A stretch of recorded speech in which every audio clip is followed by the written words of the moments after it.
Hello there, and welcome back to War Thunder. So before we go into today's gameplay, I have to say that I'm very sorry about the sound quality, both in the videos and also from my voice, because I am suffering from a lot of allergies, and this happens every single year. I'm sorry about this. There is not much that I can do about it, and also the medicine doesn't really work because currently the stuff that causes the allergies is way too aggressive. And it's not just me that suffers at the hand of the nature, apparently the rest of the world as well, although for different reasons. So now let's talk about the plane in question that you can see as some background footage. In this very scene it is muted, but I included it anyway. So the plane in question is the American AU-1 Corsair. It is a battle rating 5.7 attacker, sits at rank 4, has the status of a premium event vehicle, and it looks absolutely fantastic, promising, and I really was looking forward to this plane. And then when I played it, well, the experience was a little bit different, hence you don't get a single gameplay. I also tried it out in Air RB and also in Tank RB, which I normally don't do. However, what is this plane? Well, it looks like a Corsair, and it looks therefore absolutely amazing. I'm absolutely digging the 3D model, so big thumbs up to the guys in the designing department. And the next thing is, it has a huge weapon loadout. Look at this. This is too much to count, and there are so many options. I have to cut it down to probably 3. The first one is completely without offensive armament, except, the 20mm, which are absolutely fantastic. More about them in a moment.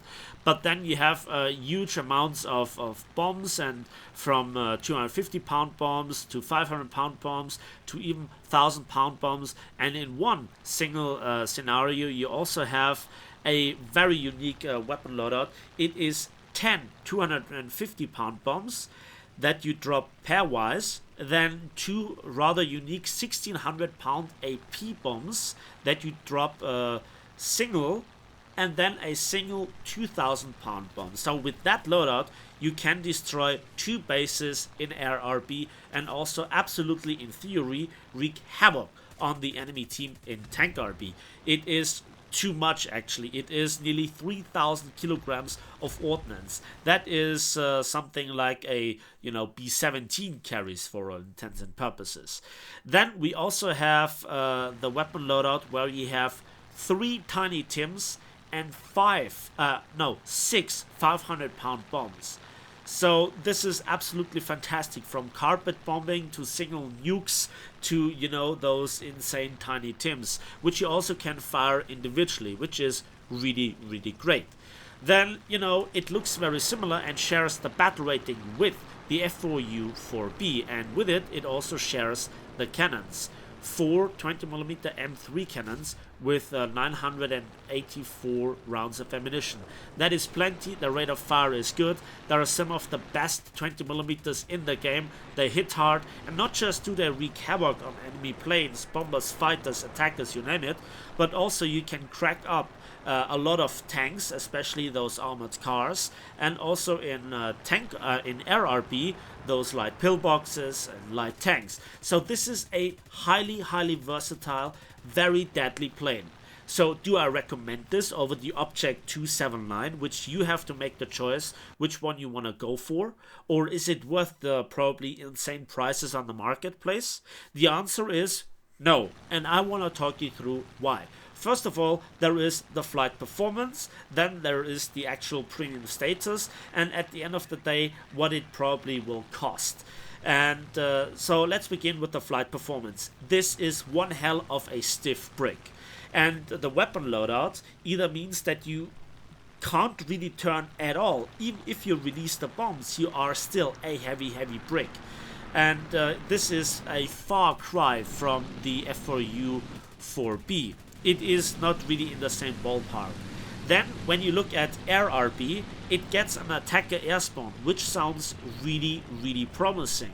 However, the problem is that you just don't get to altitude, and the engine gets extremely weak at altitude. So I don't know what's wrong with the compressor or with the engine. I don't know, it feels really, really weak. And so, despite you having the jump start and the attacker spawn, you very often get outclimbed by your teammates before you reach the enemy team. It has happened to me, it is not really promising. And then in a dogfight, it feels heavy and it feels slow. Even if, again, you don't use any sort of ordnance and only go for the fighter role. So this was sadly not the cheap, fun premium version of the F4U4B. No, sorry, F4U4B, yeah, that was correct, because that plane has a 21,000 Silverline repair cost bill, the tech tree version that is. Here the premium attacker version has a mere 2,700 repair cost, which, you know, it's fine because it's really that bad. So in Tank RB, the income wasn't really all that fantastic. So, you know, when you shoot down planes, when you bomb tanks and you murder them left, right and center, you just don't get the amount of silver lines that you want. I want to talk you through why. So first of all, the results that I got were a bit lower than probably yours if you have a premium account, because for me that is a test drive. But even so, the pure Silverline modifier is just 1.8. Okay, the Silverline modifier is 1.8. The highest for any plane in any nation is 2.7. So you're missing 0.9, not 0.3, not 0.1, 0.9.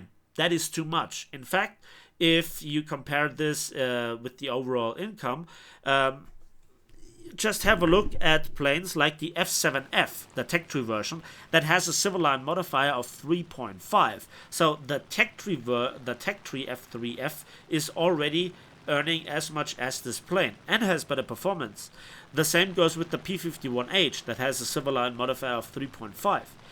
And then it begins. The F82E has a Silverline modifier of 3.7, and the P51D as well. The F4U4B that I just mentioned has a Silverline modifier of 3.8. So that actually earns you more than this plane. That is just crazy. And then there are also the RP modifiers, and they could be worse. It's 1.72, but again, the P51H has 1.9. So if you put a talisman on the P51H, you have a better premium, not just with better performance. Although then you always have to take into account the repair costs. So this plane is sadly not worth it. It is, from a premium perspective, not that good when it comes to the achievements that you manage to get. You get not that much reward for it. But okay, because technically it's for free, although we know that the majority of people will also buy stuff on the marketplace. And this is what you have to keep in mind. This rivals the Object 279 for its place. And despite the Object 279 not being a premium, but more or less a regular tech tree tank, event tank, with a reduced Silverline and RP income, because it's not a premium, here is the trick. The aforementioned is still more fun, in my opinion. With planes, it's really difficult to get your hands on reliable statistics, but this one is just simply not good. Now, in theory, if you have no enemy plane in the air and there is no SPA and you have open wide fields with no trees, you can bomb tanks all day long and you have such good 20 millimeters and the variety is such really great. But the majority of problems come from the lack of elevator authority. It is piss poor. And you will crash, and you will crash a lot, and you will rage, and you get crew lock, and it is just unfun. A lot of planes, for example the 82 Skyraider, the 84 Skyraider, they can do pretty much a similar job, but even better. But again, the only saving grace is a comparably low repair cost, and nobody guarantees you that this will change in the future. This is not a terrible plane, but it is unnecessary, point number one. Point number two, its flight performance is really disappointing.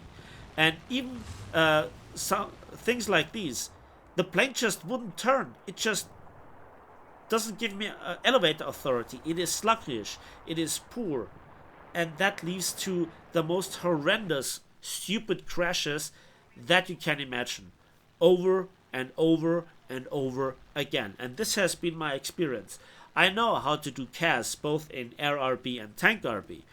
But this plane is really stiff. It has too much ordnance, and even if you take the lighter one, even if you want to go full fighter mode, the plane feels slow and it overheats as well very often. So you have to fiddle around with the manual engine control, etc., etc.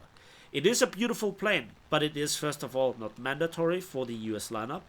It would fit very well into it, but again, by that time there are so many things.